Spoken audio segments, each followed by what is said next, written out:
merupakan suatu kebijakan yang cukup menarik ya, dan sangat bagus juga ketika kita berbicara dalam hal kemanusiaan. Karena kita tahu sendiri bagaimana hal-hal yang terjadi antara negara kita ya, negara Palestina contohnya.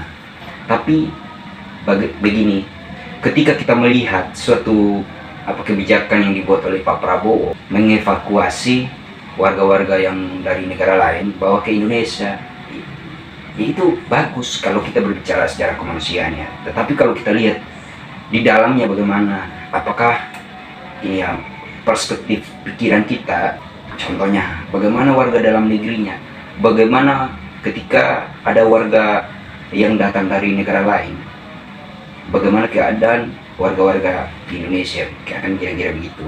Nah, ada satu hal yang cukup menarik di situ, bagaimana kebijakan Prabowo ini akan menyiapkan satu beasiswa dan lain sebagainya ini untuk anak-anak Palestina yang dievakuasi ke Indonesia gitu ya. Nah, ketika kita berbicara hal itu, mungkin itu menarik, tapi ketika kita melihat di dalam negerinya kita sendiri ya, apakah anak-anak di Indonesia ini udah semua sekolahnya dibiayai pemerintah? Apakah semua anak-anak Indonesia ini sudah bersekolah atau dan lain sebagainya gitu ya. Nah, kalau kita lihat data di Indonesia ini, banyak anak-anak yang tidak sekolah, banyak anak-anak yang putus sekolah bahkan ya. Kebanyakannya kalau kita lihat data statistik itu di SMK, SMA itu banyak. Apa efeknya? Apa penyebabnya? Nah, kebanyakannya itu karena ekonomi masyarakatnya, ekonomi keluarganya tidak mencukupi. Itu masalah yang paling substansi ya di Indonesia ini ya. Nah, mungkin saya lebih subjektif ke contoh di NTT. Di NTT kalau dilihat anak-anak yang tidak sekolah ya, berdasarkan data tahun 2024 ini ada 130.000 anak yang tercatat yang tidak sekolah. Bayangkan 130.000 Pak. Nah, kalau dilihat substansi penyebabnya lagi apa? Ekonomi lagi, balik lagi. Nah, kira-kira itulah yang kita harus pertimbangkan ya. Bagaimana kita mengeluarkan suatu kebijakan. Nah, apakah kita mengedepankan anak-anak di luar negeri, anak-anak di luar negara kita, atau kita masih menyelesaikan dulu problem antara kita nih, problem di dalam negeri. Nah, kira-kira begitu ya. Makanya kita berbicara pendidikan di Indonesia ini itu cukup menarik, karena kalau kita lihat berdasarkan IQ ya, IQ kita Indonesia sangat rendah, literasi kita, numerasi kita, sains kita itu sangat rendah banget.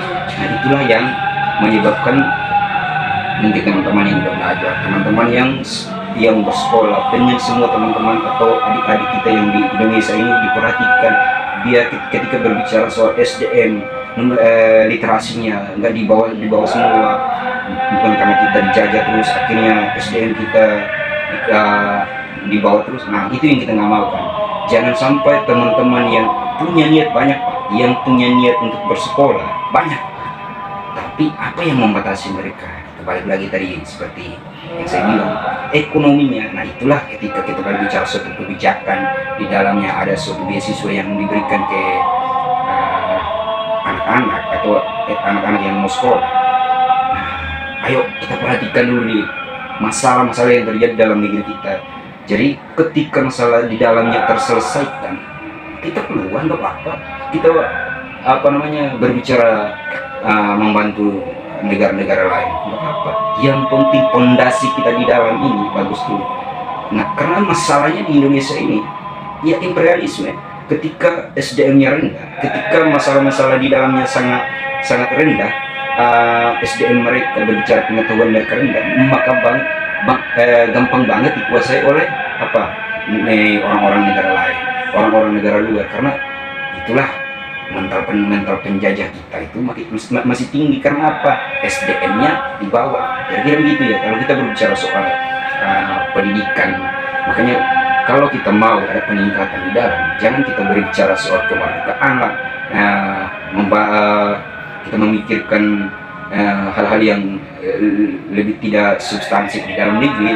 Ayo kita perhatikan dulu di dalamnya, karena tingkat kemajuan suatu bangsa ditentukan bagaimana pendidikan dari generasi. tingkat kemajuan bahkan di dalam desa, bagaimana pendidikan diterapkan di dalamnya. Makanya bangsa yang merdeka adalah ketika SDM-nya sudah di atas rata-rata ya begitu ya. Nah, ya kira-kira mungkin itu apa ya tanggapan saya, karena ini sangat viral juga ya ketika suatu kebijakan Prabowo yang katanya mengedepankan anak-anak Indonesia dan lain-lainnya. Nah, tapi kadang-kadang itu Pak, ketika Bapak bernarasi, ketika Bapak berbicara di dalamnya, lupa substansinya. Nah, kira-kira salam hormat Pak Presiden Prabowo.